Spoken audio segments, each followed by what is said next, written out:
to talk about it now, but for the bit, I'm kind of thinking I should try to come up with something else to still make him wait to talk about this just to annoy the hell out of him.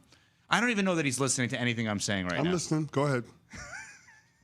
You're trying to come up with something to annoy the hell out of me. Go ahead. No, I'm saying to keep there he is. I think going, he's done it, CC. He just talked. To keep the bit going, where he's like, can we talk about this? Can we talk about this? Can we talk about? And every time we're trying to talk about it, it gets pushed back. But we just can't talk about this topic, though. I don't know. Can we? Well, no, I'm saying Shedeur. We've been trying to talk about it for weeks. I know, and I'm trying to find something else. But why would you want to do that? Just to annoy you, as a joke. It's not going to annoy me. I don't understand why we can't get to it. Adam Schefter was on with us yesterday, every Tuesday, presented by ZipRecruiter, and gave us his assessment, currently based on the reporting, obviously, of the Browns quarterback situation. My guess would be that they're going to go through the summer, and Joe Flacco and Kenny Pickett will sort of be vying for that roster spot. And by the way, I think the winner starts to start the season, and the loser maybe winds up on a team that needs a quarterback, and they wind up trading one of the guys, the veterans. That's how I would view it today. Now, let's see how the summer unfolds. Sometimes there are rookies that come into training camp and light it up, a la Russell Wilson, a la Dak Prescott, a la Bo Nick. You just don't know, and they win the starting job right away. Now, do I think that that's going to happen with Dillon Gabriel or Shedeur Sanders? I would think not, but we don't know how it's going to go. But if it goes the way that it's fairly typical, I would think that they'll carry both rookies, and that I would think they'll try to move one of the veterans.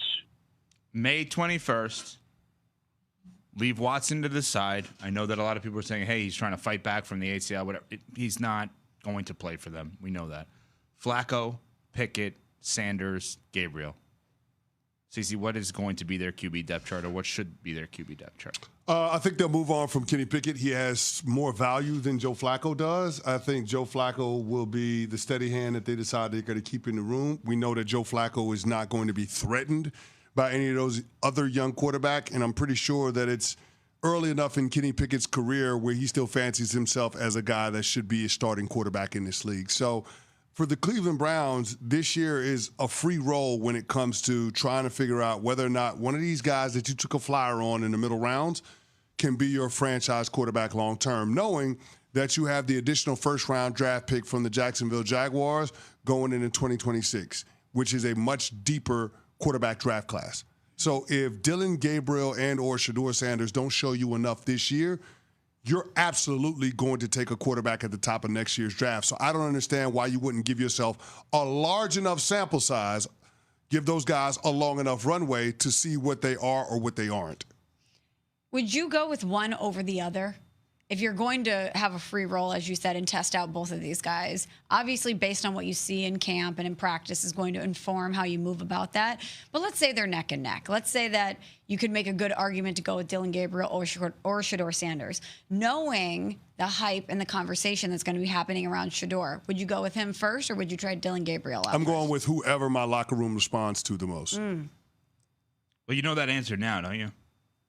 It feels like we do with Shedeur Sanders. Just based on how the rookies reacted to him coming off of rookie minicamp, based on what we've been hearing in terms of his interaction with veterans around the building, the coaching staff, it feels like people are gravitating towards Shedeur Sanders. Not to mean that Dillon Gabriel can't be a leader, not to say that Dillon Gabriel can't play, but Shedeur Sanders is the leader in the clubhouse because he's comfortable in that environment, because he's been around the NFL all his life. Mm-hmm. His dad is Deion Sanders. So he's going to acclimate a lot quicker than all of those other rookies, including Dillon Gabriel. You know, there's low-hanging fruit always with the Browns because of how bad they've been for how long they've been. And I think everyone tries to take that. I've done it. We've all probably done it at different times. I think we also need to acknowledge two rookies, one drafted in the 3rd round, one drafted in the 5th round, that both had successful college careers. One is uber famous and accomplished, and Shedeur have both said all positive things about each other so far. There's been nothing like competitive. There's nothing like, oh, well, Shedeur's trying to get this camp and Gabriel's trying to get this. Shedeur's buttering up Myles Garrett while Dillon Gabriel's buttering up Kevin Stefanski. And then now there's none of that. I know it's early, but let's also acknowledge these two guys are in competition and are hanging with each other and promoting each other. actually good culture with the Browns. Yeah, but there ain't no participation trophies, though. Like I'm just saying, we can't share first place. Somebody's going to win the starting quarterback job, and I think that both of these guys are going to be in that conversation going into training camp. That's why I think this is the most fascinating camp battle that we're going to see in the preseason. It's going to be the starting quarterback job for the Cleveland Browns. And inevitably, somebody is going to be traded, and there's going to be a surprise in terms of, who ends up being the week 1 starter. Even if it ends up being Shedeur Sanders, I can't say that I expect it for the Cleveland Browns. It would be a surprise.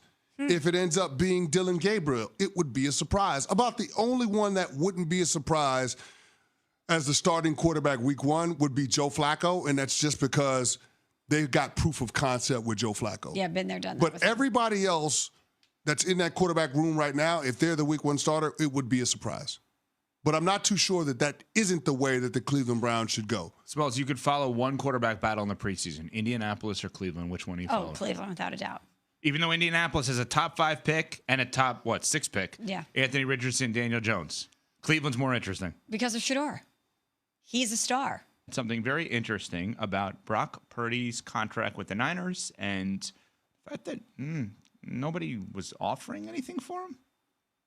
There's a lot of ways to come to this number, and a lot of ways that they did come to this number. There were multiple meetings between the two sides, and I think Brock Purdy's initial asking price was north of $60 million. He was not going to get $60 million. He was not going to become the highest paid quarterback in football. It didn't fit into the 49ers salary structure. And I think also there was the idea that at one point in time, maybe the 49ers would have listened for Brock Purdy trade offers. There were no trade offers that came in. There were no teams that really expressed interest.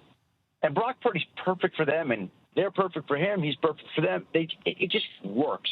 It's the way it should be. His value is greatest on that team. Okay, so, and great stuff as always from Schefter. Go back on the podcast and listen. Adam Schefter podcast available wherever you get your pods, including the ESPN app. So let's try to leave aside for a second anyone's personal opinion right now, just for the sake of this argument, on Purdy. Let's just deal in facts.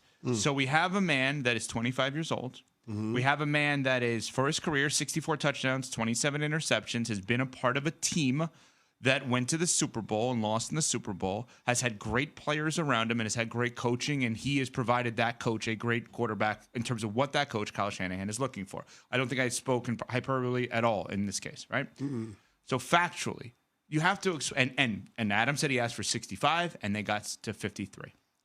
Explain to me, like I'm a 5-year-old, why no team in between when they were at 65 and when they got to 53 said, maybe there's an opening. We don't have a quarterback. Maybe we could get him and call John Lynch. Explain to me, because I just literally don't understand that. I don't either. The only explanation I can give you is that Lamar Jackson, who was once upon a time an impending free agent that got franchise tag, had teams scrambling to release statements saying that they were uninterested in trading for him. I don't know why Lamar is NFL clearly teams, better, no doubt. Lamar is clearly better, won an MVP, unanimous, and yet NFL teams were in a hurry, tripping over themselves to say that they were not interested in Lamar Jackson's services, that they weren't going to try to sign him to an offer sheet from the Baltimore Ravens, which is absolutely ridiculous because we know if you have a franchise quarterback, he's easily worth 2 first-round picks. Easily. Yes. And so whatever salary, it doesn't matter. Lamar Jackson to an offer sheet and giving up 2 first-round draft picks to the Baltimore Ravens is easy. You'd be happy to get a quarterback of his ilk. He's a top 3 player at the position. He is the definition of elite. So I don't understand why teams like the Atlanta Falcons, like the Washington Commanders, were disinterested in trying to pursue Lamar Jackson. And if they weren't going to pursue Lamar Jackson in a trade and sign, it's not far-fetched to think that teams would dismiss the possibility of pursuing Brock Purdy. Okay, so question on that then. As we hear this, again, explain. I'm not interested for this moment in getting into would you give up this for Purdy? Would you pay him this? Because there's no argument. Nobody did it. Pittsburgh Steelers, New York Giants, Seattle Seahawks, Vegas Raiders. I'm just thinking of teams that either changed quarterbacks or had holes at the quarterback position. Cleveland. Cleveland Browns.